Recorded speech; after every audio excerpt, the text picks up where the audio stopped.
개혁신당에 있을 때 그 당에서 얼마나 펜코를 중심으로 두고 정치 방향을 결정했는지 실제 체감하셨던 사례가 있다면 수시로 펜코 사이트를 열어보고 그런 거는 뭐 여러분 그건 다 그거 보지 말라고도 제가 얘기한 적이 있고 한때 그런 적이 있어요. 총선 전에 이른바 제3지대 통합 관련해서 이낙연 대표를 중심으로 한 민주당에서 나온 분들하고도 통합을 시도했습니다만 정의당 출신하고도 이제 통합을 하는 과정을 거쳤는데 그때 이준석 의원이 정의당 출신 모 여성 정치인? 예를 들어서 대통령께서 그 분야는 고수예요. 지지하게 된 이유 중에 큰 부분을 차지했고 특히 주식이나 금융 관련해서는 다른 웬만한 사람보다 더 전문가예요. 얘기를 들어보면 알잖아요. 알죠. 알고 하는 얘기인지 모르면서 누가 써준 거 하는 얘기인지 국민의힘이 아무리 이재명 정부의 모든 면에 대해서 악평을 하고 싶어도 정량평가 항목에 대해서 시비 걸기 어려워요. 근데 이거는 나타날 거다 정말. 숫자로 나타날 거라고 저는 생각을 합니다.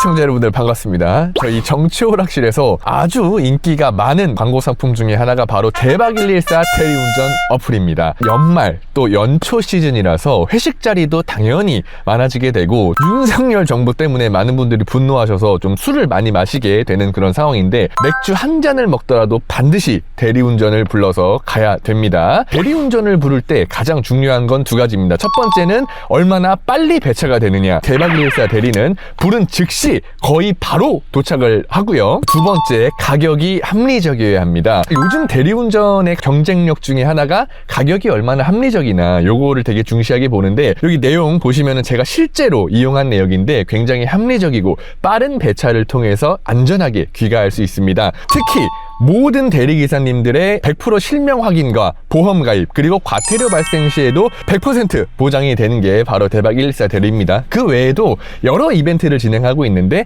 이용 금액의 10%가 적립된 건 당연 기본이고 아래에 설치 링크를 통해서 어플을 설치하신 고객님들께는 모두 메가커피 쿠폰을 증정해드립니다. 그리고 한 번이라도 이용 내역이 있으신 분이 또 친구한테 추천 시 받은 사람, 보낸 사람 모두 메가커피 쿠폰을 증정하고요. 5명까지 추천 시에는 교촌치킨 세트까지 증정을 해드립니다. 이렇게 다양한 혜택이 있는 대박114 대리운전 앱 여러분들도 맥주 한 잔이라도 드셨을 때 그냥 가지 마시고 꼭 대리운전을 불러서 가시길 바랍니다. 지금까지 대박114 대리운전 어플이었습니다.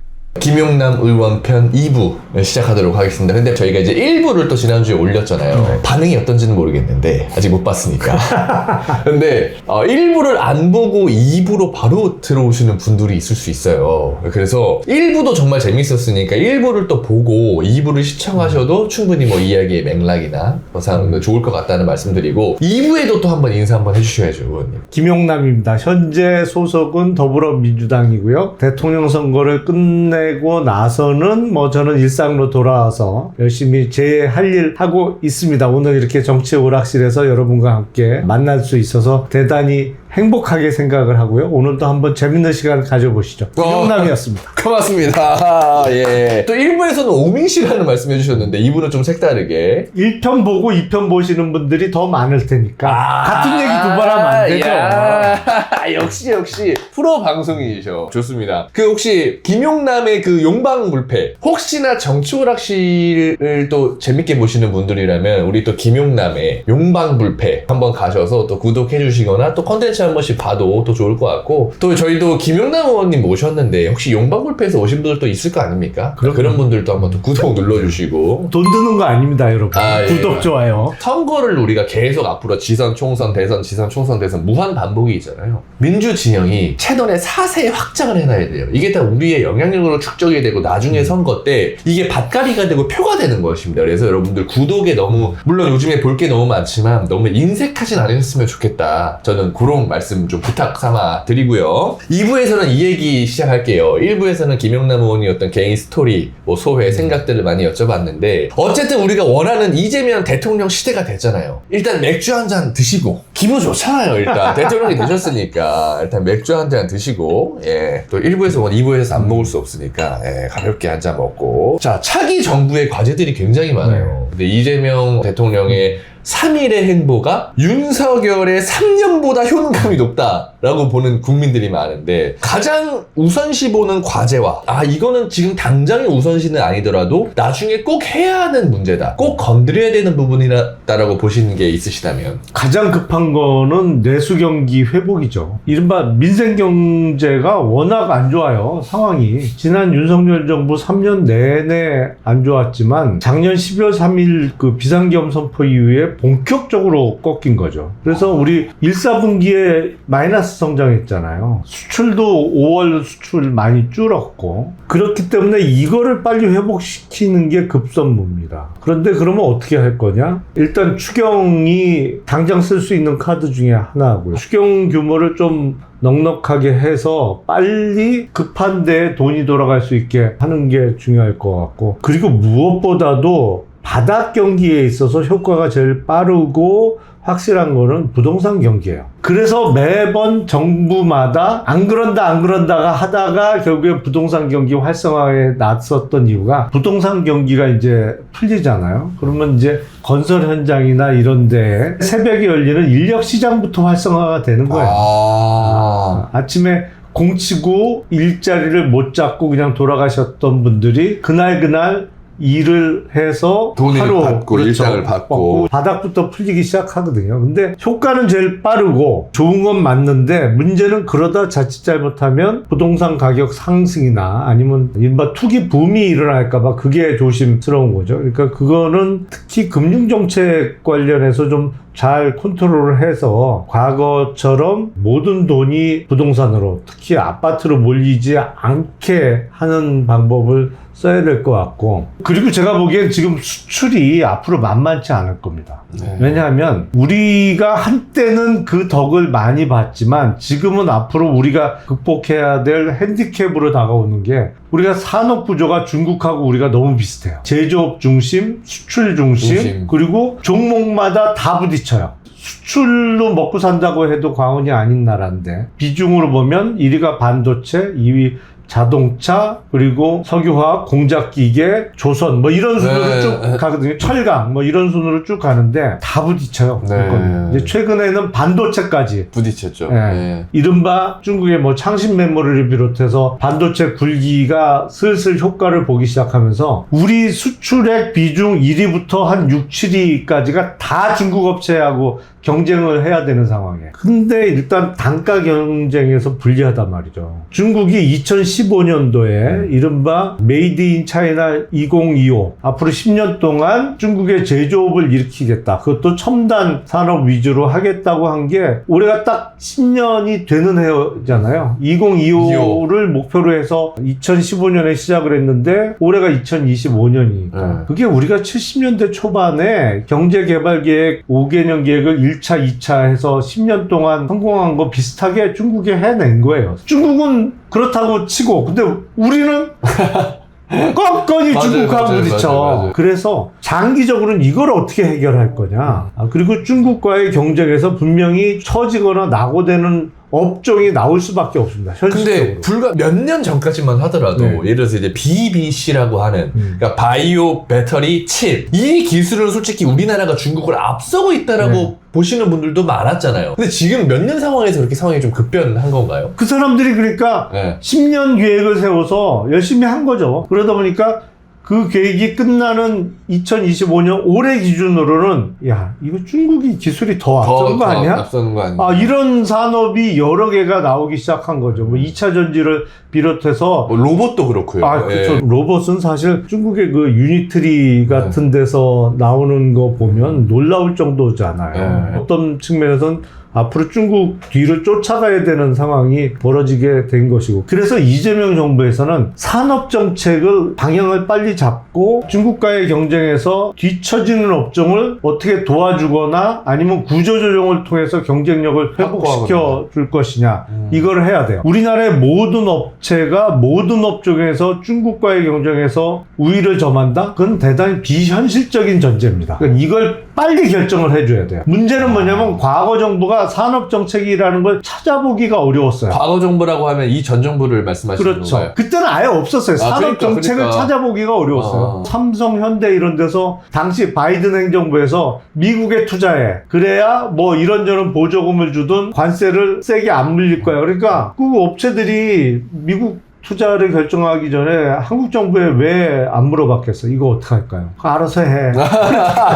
산업정책이라는 걸 찾아보기가 어려웠어요. 김영란 의원님께서 지금 이재명 정부의 가장 우선시되는 과제를 지금 설명해 주신 거죠. 네, 일단은 내수 경기 회복인데 네. 중장기적으로는 산업 정책과 관련해서 방향을 구조조정해야 잡아야 될 된다. 부분도 정해줘야 되고 기존에는 우리 전체 나라 경제 내지는 산업 구조에서 큰 포션을 못 차지했던 부분을 키워야 되는 필요성도 분명히 있어요. 네. 저는 그 중에 하나가 이제 금융이라고 생각하는 금융이라고 거고요. 생각하시는 네. 거고. 아, 좋습니다. 자, 그러면 좀 연결되는 질문일 것 같은데 앞으로 이재명 정부는 역사에 어떻게 남을 수 있을까? 요거를 이제 한번 또 상상을 해보는 거죠. 먼저 떠오르는 거는 비정상의 정상화. 이게 옛날에 이제 다른 정부에서 썼던 얘기인데 사실은 최근 몇 년이 너무 비정상적이었기 때문에 비정상을 정상화시키는 정부가 될 거는 뭐 저는 확신하고요. 앞으로 어떤 정부가 돼야 되냐? 한국이 이른바 깔딱고개를 제대로 못 넘고 있단 말이에요. 깔딱고개. 이게 막판에 왜 좀 힘든 거 있잖아요. 우리가 이른바 신흥국 중에 선두주자까지는 잘 왔어요. 신흥국에서 선진국으로 넘어가야 되는데 이 깔딱고개를 지금 못 넘고 있단 말이에요. 근데 이제 문재인 정부 때는 대한민국을 선진국으로 또 보시는 분들도 많았잖아요. 그런데 완전 우리가 선진국으로 도입했다고 보기에는 좀 단정하기 좀 어렵죠. 어떤 국민 소득의 측면에서도 좀 아쉬움이 있고 어떤 산업 구조라는 측면에서도 그러면 한국이 누구보다도 잘하는 산업 분야 일부는 있지만 그게 전체적인 포션에서 과연 앞으로도 계속 그 정도 우리가 몫을 차지하면서 세계 시장을 완전히 선도해 갈 수 있느냐 그런 측면에서 조금 아쉬움이 있는 거죠. 문재인 정부를 거치면서 크게 발전한 산업 분야도 있긴 있었죠. 대표적인 게 이제 K컬처예요. 그거는 뭐 한 단계 도약한 건 맞지만 우리나라 전체 산업을 이끌고 갈 정도의 포션이 되느냐 그건 조금 아쉬움이 있죠. 예를 들어서 이재명 대통령께서 좀 있으면 G7 회의에 참석하는데 우리가 G7 멤버는 아니잖아요. G7 회의에 참가하는 국가는 되지만 G7 멤버가 된 건 아니란 말이에요. 그야말로 G7 내지는 뭐 G8 정도까지는 확실히 들어가야 우리가 선진국이라고 할 수 있겠죠. 정말 들어가면 베스트고 아니면 조만간에 들어갈 수 있는 발판을 확실하게 만드는 정부까지는 될 수 있을 거라고 생각합니다. 그래서 이제 김용남 의원님께서 바라시는 것은 이재명 정부가 대한민국을 그냥 G7, G8이라고 하는 선진국 반열에 올려놓을 수 있는 그런 정부를 기대하신다. 좋습니다. 국민의힘 소속 의원이셨기 때문에 요거 짧게 한번 여쭤볼게요. 이재명 대통령이 지금 잘하는 일들이 너무 많아요. 잘하고 있어요. 실제로 국민들도 효능감을 얻고 있어요. 이거는 사실 민주당 뭐 지지자 당원들만의 시각은 아니지 않습니까? 근데 그러나 국민의힘을 포함한 또 여러 세력들은 이 사람들이 또 다음에 정권을 가져오기 위해서 계속 이제 공격을 할 거란 말이에요. 근데 잘한 점도 꼬투리를 잡는 게 문제예요. 그러니까 예를 들어서 트럼프랑 하루 만에 통화를 했는데 트럼프랑 통화를 다른 대통령들은 뭐 몇 시간 만에 했는데 뭐 당신은 왜 이렇게 늦게 하냐든가 그냥 말도 안 되는 꼬투리를 잡는 게 너무 많다는 말이죠. 앞으로 이런 것들이 허다할 텐데 좀 어떻게 대응을 하면 좋을까요? 뭐 아무리 잘해도 꼬투리 잡고 싶은 사람 눈에는 계속 그런 것만 보이겠죠. 우리가 어떤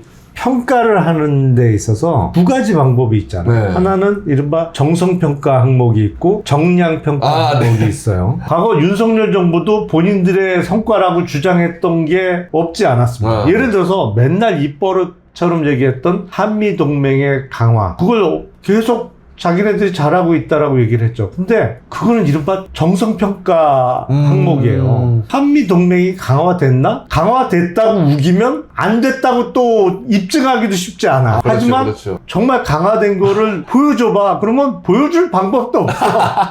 그렇잖아요. 맞아요. 뭐 예를 들어서 뭐 당시 바이든 대통령하고 몇 번 통화했냐? 뭐 이런 거를 항목으로 잡을 수도 없는 거고.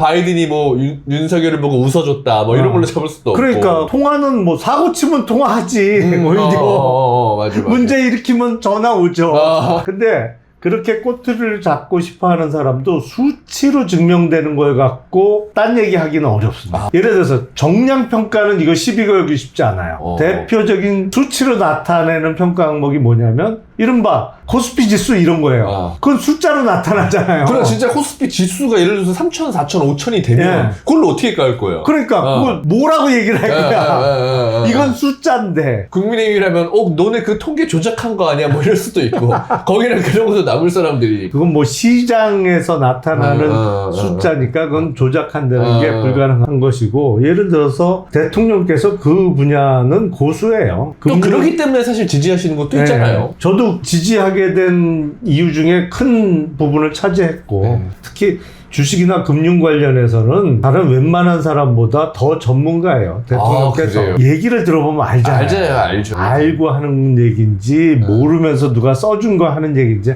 알잖아요. 국민의힘이 아무리 이재명 정부의 모든 면에 대해서 악평을 하고 싶어도 정량평가 항목에 대해서는 시비 걸기 어려워요. 근데 이거는 나타날 거다 정말. 숫자로 나타날 거라고 저는 생각을 합니다. 좋습니다. 또 맥주 한잔 짠하고 시청자 질의응답으로 이어가도록 하겠습니다. 자, 이번 상품 바로 비제닉스 88 포르테 올인원. 짜잔. 이게 뭐냐면 전립선 그리고 눈 건강을 올인원 요 한 알에 다 담았다. 그래서 88 포르테 올인원입니다. 의원님 또 나오셨으니까 또 의원님 건강 또 요새 또 이제 눈도 침침하시고 할까봐 제가 한 알 이렇게 하나 드려보고 자 드셔보시는 동안에 자 전립선 88 지구력 88 눈 건강 88 하게 오랜 연구 기간 그래서 끝에 88이구나. 네, 요거 한 알로 했다고 해요. 그래서 한 알에 전립선, 지구력, 눈 건강이 다 좋아지는 성분들만 담았다는 건데 세뇨, 빈뇨, 배뇨 지연 겪으신 적 있는 분들 그리고 이거 피곤해서 뭐 그러겠지 하고 넘기셨던 분들한테는 이게 정말 필요하다. 그래서 남성이라면 겪을 수 있는 뭐 전립선 건강, 뭐 지구력, 눈 이런 거 솔직히 남자도 다 오잖아요. 이런 것들을 한 알로 이제 해결할 수 있다. 그래서 소팔메토 프리미엄 원로사인 미국 인피니트사의 소팔메토를 사용해서 500mg 작은 크기로 로르산이 무려 100mg이 함유되어 강도 높은 힘의 차이를 느낄 수 있다. 그러니까 이 알이 굉장히 작아서 목 넘김은 편한데 압축해서 담았다는 얘기거든요. 이것뿐만 아니라 눈을 위한 루테인, 아연, 비타민 D, E, 팔중 기능성과 유기농 밀크시슬, 마카, 산수유, 복분자 몸에 좋은 거 다 들어갔네. 이거를 여기 한 캡슐에 꽉 채웠다고 하니까 여러분들 꼭 남성분이 아니시더라도 우리 남편분 또는 뭐 지인, 동생, 오빠까지 이렇게 해서 선물을 해주셔도 너무 좋을 것 같아요. 제가 한 3주 전부터 먹어보기 시작했거든요. 지금 영양제 따로 먹는 게 없어서 좀 덜 피곤해. 아침에 출근할 때도 그렇고 확실히 효과가 있는 것 같아요. 왜냐면 좋은 성분이 다 들어있다고 아직 노안이 온라인은 아니에요. 노안은 아닙니다. 노안까지는 아니지만 피곤해요.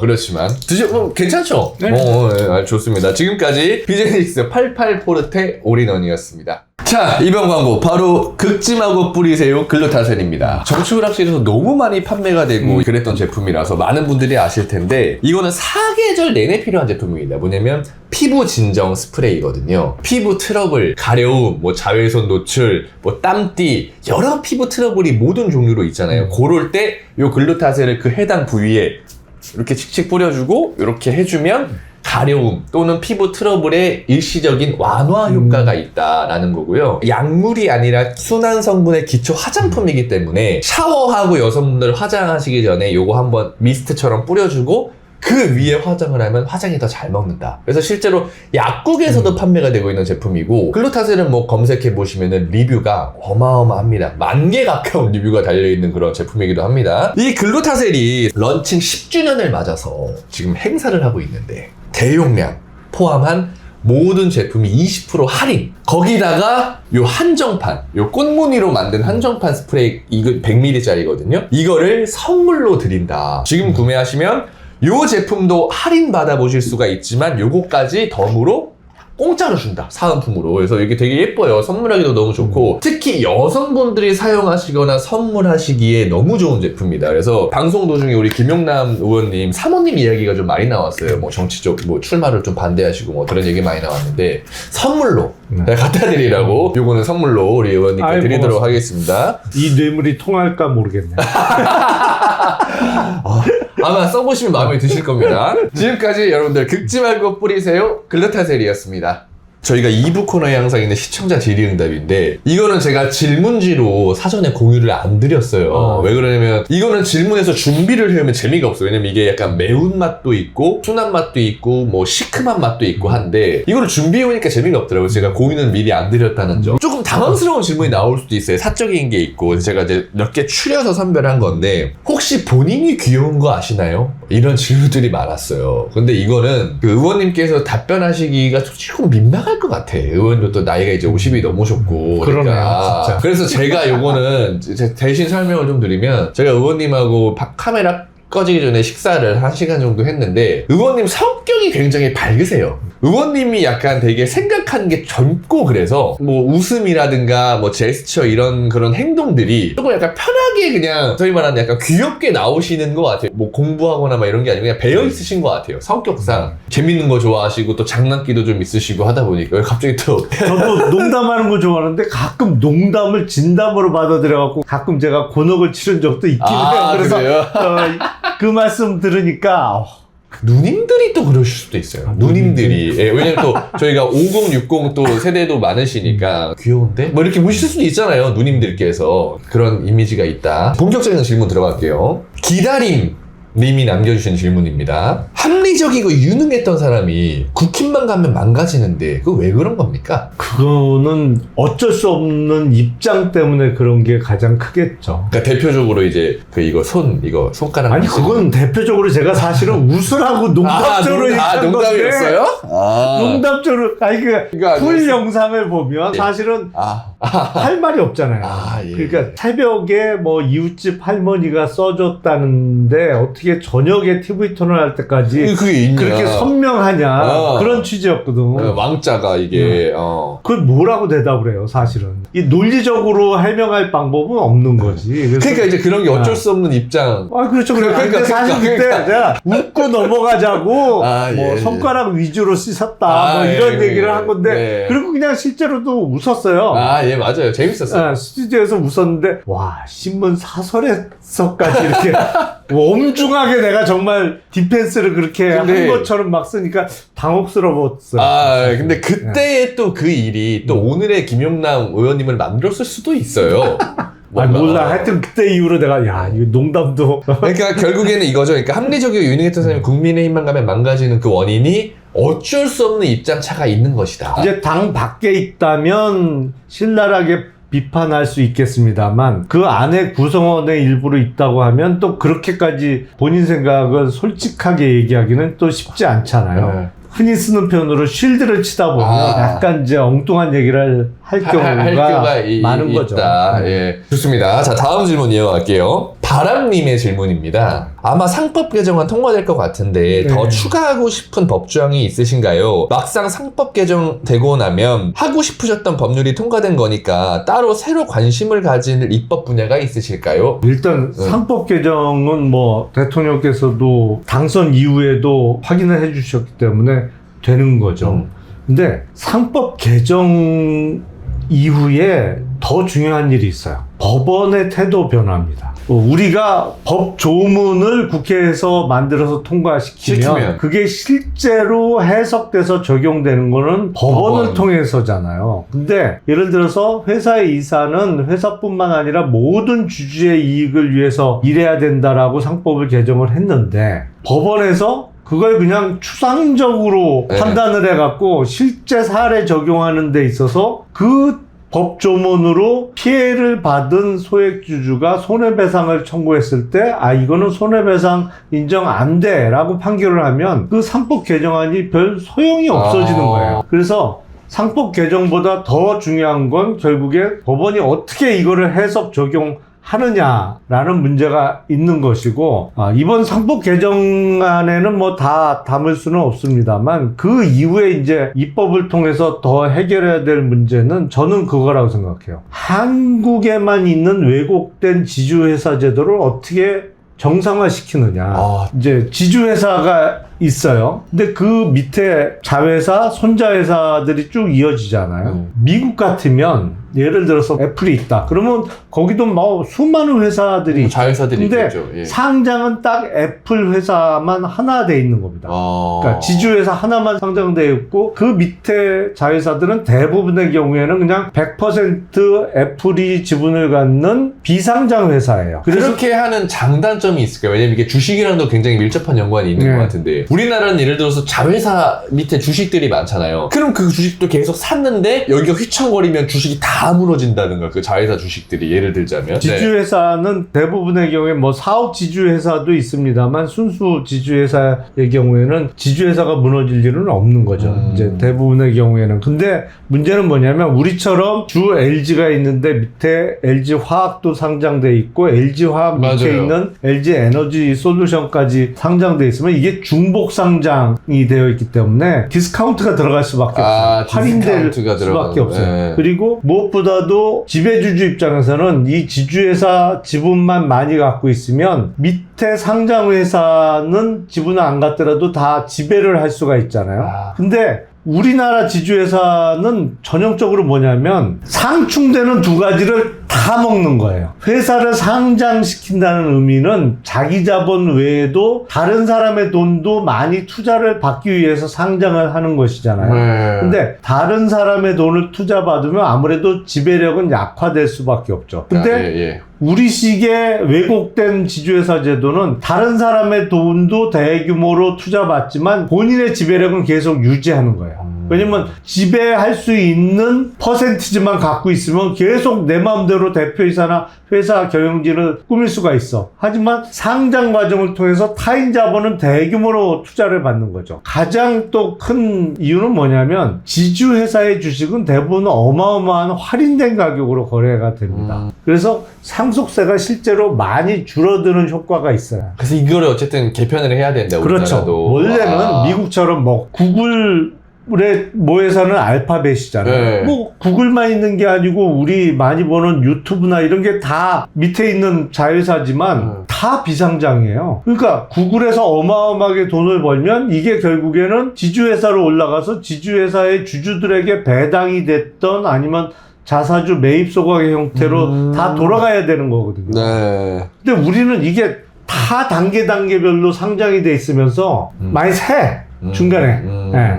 그래서 이거를 정상화시키는 게 제가 보기엔 가장 어려운 문제이면서도 전국적으로 꼭 해야 되는 문제입니다. 근데 이 저항이 제일 셀 거예요. 상법 개정도 이른바 환경협의나 이런 데서 반대가 심했습니다만 이거 지주회사 제도 뜯어고치겠다고 하면 아마 상법 개정안 나왔을 때의 반대보다 아마 수백 배는 더 반대가 셀 심할 거예요. 예를 들어서 바로 이걸 하지 못하더라도 그 밑에 밟아갈 수 있는 단계를 조금씩 손봐놓고 움직이는 거잖아요. 한 번에 할 수 없으니. 그런 식의 말씀 좀 주신 것 같아요. 충분히 답변이 되셨을 것 같고요. 마크님이 남겨주신 질문입니다. 만약 국힘 국회의원이었다고 한다면 지금처럼 계엄에 반대했을까요? 저는 그때 국힘국회의원이었다고 하더라도 계엄에는 반대했을 거예요.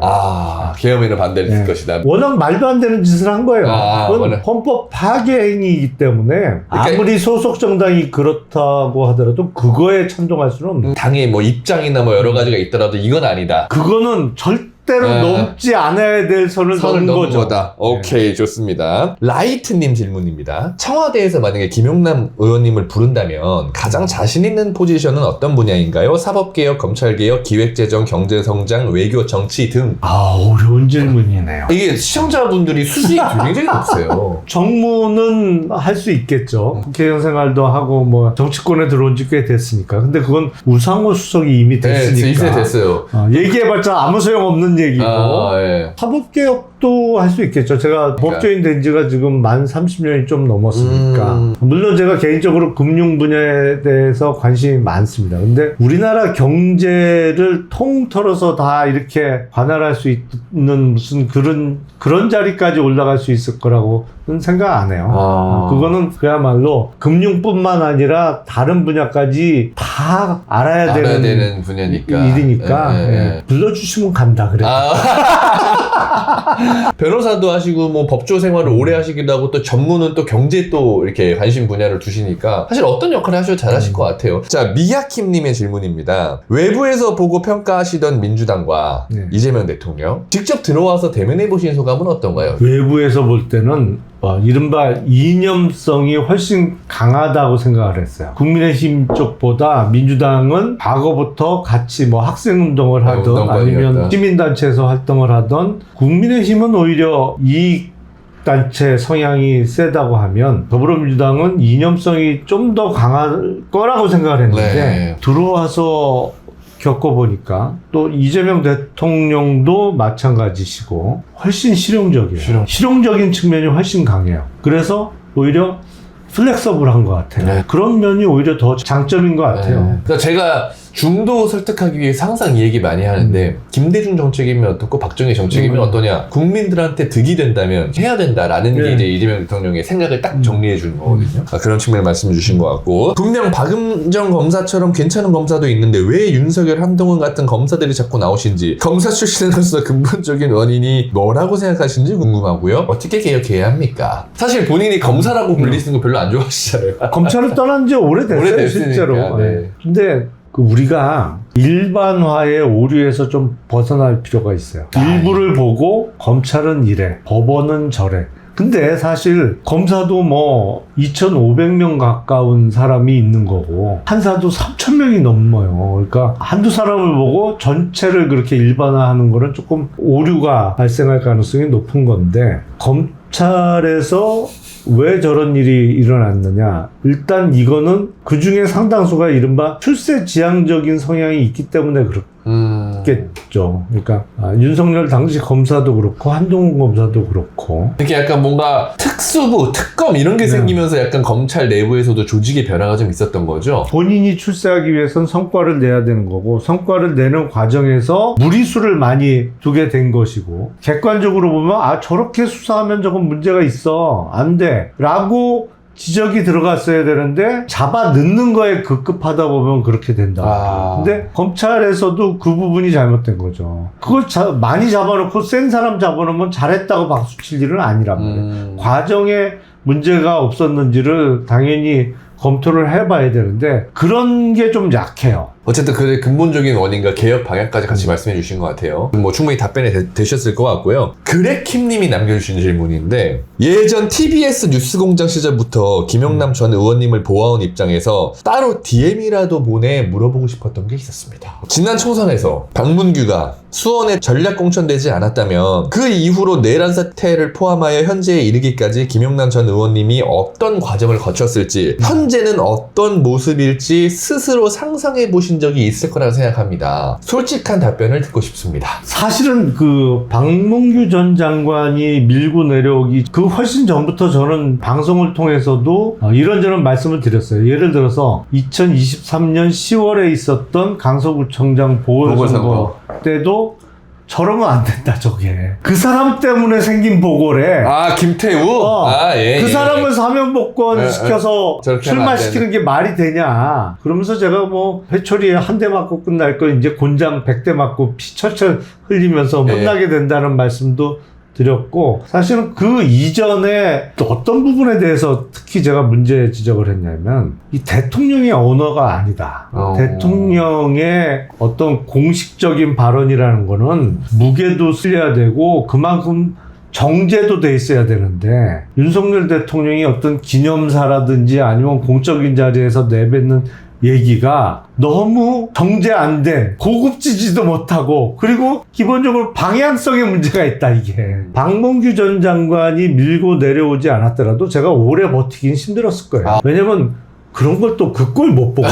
그러니까 스스로 그런 생각을 해보셨다는 거죠. 그러니까 내가 만약에 강문규가 그러지 않았어도 내가 여기 오래 못 있었겠다 이런 생각을 스스로 해보신 적이 있다는 못 거죠. 버텼을 거예요. 못 버텼을 것이다. 근데 솔직한 내용이라고 하시니 충분히 뭐 전달되셨을 것 같아요. 마지막 질문입니다. 개혁신당에 있을 때 그 당에서 얼마나 펜코를 중심으로 두고 정치 방향을 결정했는지 실제 체감하셨던 사례가 있다면 하나 말씀해 주세요. 그게 이제 수시로 펜코 사이트를 열어보고 그런 거는 뭐 여러 번 그래서 그건 다 그거 보지 말라고도 제가 얘기한 적이 있고 한때 그런 적이 있어요. 총선 전에 이른바 제3지대 통합 관련해서 이낙연 대표를 중심으로 한 민주당에서 나온 분들하고도 통합을 시도했습니다만 정의당 출신하고도 이제 통합을 하는 과정을 거쳤는데 그때 이준석 의원이 정의당 출신 여성 정치인이라고 부르기도 좀 뭐해요. 그러니까 완전히 정치권에만 있던 사람은 아니고 시민사회 활동을 했던 분인데 통합을 논의하는 과정에서 계속 문제 제기를 했어요. 그 여성에 대해서. 근데 저는 이해할 수가 없었어요. 왜냐하면 그분이 대중인지도가 높은 사람도 아니고 이름 대면 대부분 몰라 그 사람은. 근데 그 사람 때문에 이게 통합 안 된다, 못한다, 어렵다 뭐 얘기하는 걸 보고 도대체 왜 저러나. 근데 그 사람이 펜코에선 유명한 사람이야. 그러니까 펜코에서 싫어하는 애였던 거구나, 그분이. 말씀드리면 유호정 전 의원을 떠올리실 것 같은데 그 정도 인지도도 안 나오는 분이에요. 근데 매번 뭐 이렇게 협상을 하는데 그 사람 때문에 안 된다, 그 사람을 해야 뭐 통합할 수 있다 나중에 정말 지쳤어요. 전형적인 사례가 하나 딱 나왔네 오늘. 좋습니다. 이렇게 충분히 답변이 되셨을 것 같고 마지막으로 이 얘기가 많아서 하나 여쭤볼게요. 다음 빌드업은 총선입니까 지선입니까? 이런 말씀을 주셨어요. 많이들 궁금해하세요. 근데 이거는 지금 답변할 수 없습니다. 총선은 많이 남았죠. 많이 남았는데 제 와이프는 출마 안 한다는 거를 저 마음속으로는 당분간이라는 가로를 쳤지만 그 가로를 제대로 못 들은 것 같아서 그리고 또 새로 정부 꾸리는 과정이니까 또 필요하다고 연락이 올 수도 있고 뭐 여러 가능성은 있는 거잖아요. 그러니까 지금은 출마 얘기를 언급하는 것 자체가 좀 그렇다. 제가 좀 거시기해요. 그러면 어쨌든 뭐 빌드업이 있다 없다 정도를 충분히 눈치채셨을 것 같아요. 우리 시청자분들이 딱 지금 이 모습을 보고. 알겠습니다. 우리끼리만 아는 걸로. 지금 상무님이 아시면 안 되니까요. 자, 이번 광고 제품 바로 당당 때문입니다. 짜잔. 이게 사실 리뉴얼 됐어요. 우리 이렇게 밥 먹으면서 식사하잖아요. 식후의 혈당을 낮춰주는 바로 그런 제품입니다. 이른바 혈당 스파이크를 잡아주는. 그렇죠. 혈당 스파이크를 잡아요. 왜냐면 혈당 스파이크 오면 여러분들 식사하고 나서 졸리신 분들, 막 갑자기 피곤하신 분들, 눕고 싶은 사람들 다 그게 혈당 스파이크가 올라오기 때문에 그런 거거든요. 그런 거를 잡아준다. 그래서 이거 한번 따서 드셔보시면 되는데 당당 때문에는 식후 혈당 상승 억제에 도움을 줄 수 있는 바나바잎 추출물인 코로솔산이 일일 최대 함유량이 들어가 있다. 그 외에도 혈당과 혈압 관리에 좋은 5가지 부원료, 베타카로틴이 풍부한 구치뽕나무와 천연 인슐린인 여주, 항산화 물질이 풍부한 구아바잎, 뽕나무잎, 혈당 잡는 돼지 감자 추출물까지 이 원료가 한 포의 배합이 핵심이라 그래요. 여기 다 들어있다. 약간 한약 맛 비슷하게 나는데. 한약 맛 비슷하게 나죠. 아까 제가 얘기한 그 원료들이 한 포에다 담겨있기 때문에 되게 진하기도 하고, 여기 제가 일부러 소주잔 하나 가져왔는데 여러분들 보세요. 되게 진해요 이게. 여기 그래갖고 액상 형태로 돼 있기 때문에 가방에 한 포씩 넣고 이렇게 그냥 짜서 먹어주기만 하면 되거든요. 이 농도가 되게 짙죠. 이거를 향도 굉장히 좋습니다. 그래서 이게 진짜 인기가 많은 제품 중에 하나니까 여러분들 꼭 구매해 보시길 바라고, 최신 리뷰 하나 짧게 소개해 드릴게요. 꾸준히 먹은 후부터 식후 졸음이 싹 사라졌어요. 덕분에 건강검진 갔다가 의사 선생님한테 당 수치 조절 잘했다고 칭찬 들어서 기분 좋네요. 스틱형으로 가지고 다니면서 식후에 먹기 좋습니다. 이렇게 이제 최신 리뷰들이 있으니까 여러분들이 꼭 보시고 구매해 주시면 되고, 이 당당 때문에 정치오락실 또 특별 혜택이 있어요. 그래서 저희 아래에 있는 링크로 들어가서 구매하시면 사은품 받아보실 수 있으니까 반드시 정치오락실 보고 구매했다고 써주시길 바랍니다. 지금까지 혈당 잡는 혈당 케어 당당 때문에였습니다. 오늘 끝으로 마지막 인사 한 말씀 하시고 방송 마무리하면 될 것 같습니다. 이렇게 정치오락실에 처음으로 출연해서 이야기를 나눴는데요. 재밌게 보셨다면 좋겠습니다. 앞으로도 짜증나는 정치 또 내지는 분노 게이지를 올리는 정치뿐만 아니라 우리가 즐겁게 재밌게 정치를 이야기하면서도 또 우리 미래의 희망을 찾는 그런 기회를 만들도록 하겠습니다. 앞으로도 많이 관심 가져주시고 애청해 주시면 감사하겠습니다. 고맙습니다. 고맙습니다.